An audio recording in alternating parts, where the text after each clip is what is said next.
not know what a food cache is to see them on TV. That's a real one from the area.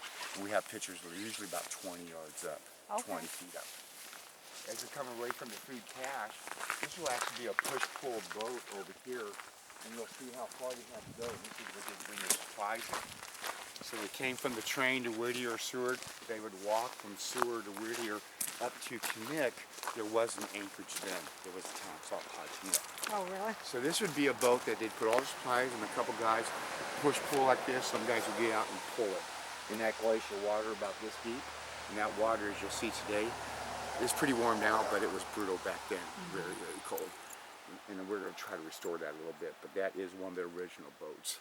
You can even tell the dovetail construction in the cache right there. 100 years ago for carpenter dovetail. You can already get that in the drawer and cabinets nowadays. No, you can't. Right.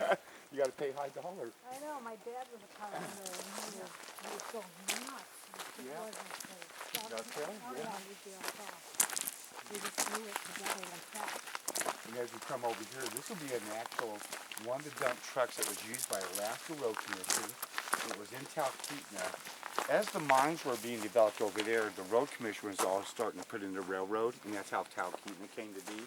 So when we had a couple of miners, one lost his life here trying to find a shortcut coming back to here because the other way was so long. That put pressure on the Road Commission to look at someone lost their life. We're going to have to build the road. It's just a safety issue. So that would have been a dump truck up there. This is one bucket off of the dredge up there. That's one of these little buckets right here. That bucket have been estimated about 3,500 pounds. There was a father and son scene that was taking this all apart, brought it in by the horse. You see the little snowshoes on the horses, and they had access. This is how they brought all this equipment into there. And that was a 50-mile hump from the ocean to where the mines were from that direction. So you could see that wasn't easy. This is one pump for the hydraulic miners, how they did all the mining back then. So this was sitting in a river, sucking up the water, going through the hose to there, coming into the nozzle right here. And so they'd shoot that out, and you wash the hillside down, and you're making a slurry out of everything. So they just wash everything down to slurry, and they'd put that into a sluice. So that was moving a lot of material. They didn't have the loaders and everything like we have now, so that was their way to do production. And right now, you go back up in there, you can't tell what they did that 100 years ago. It has grown back, but there's more mines going on, and I don't mind being filmed at all. Okay. No worries whatsoever. I don't like my picture taken, but this is no problem.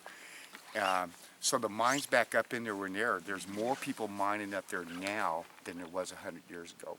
And someone hit it big last year. They actually widened the gorge for the first time. His trommel is 18 foot wide going back in there this year. He's going to have the biggest thing up in there. The other biggest mine there has been Paul.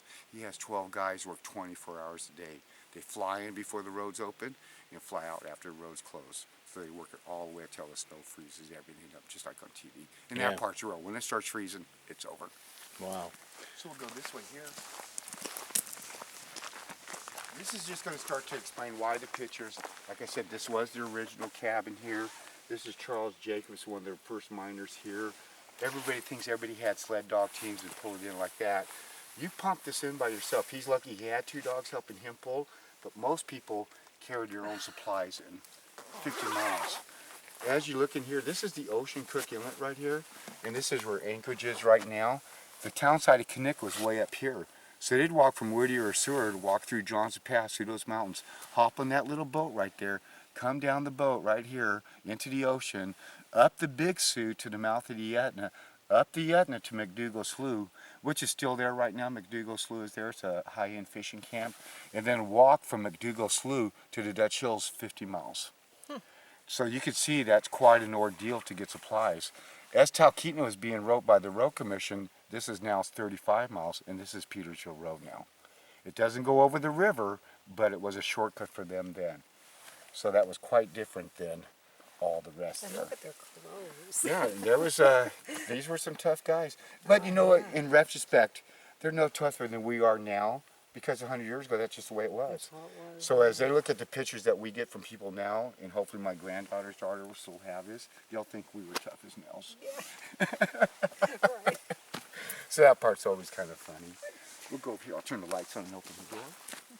Anytime you want me to take pictures of you guys together or something like that, no Okay. worries. Yes.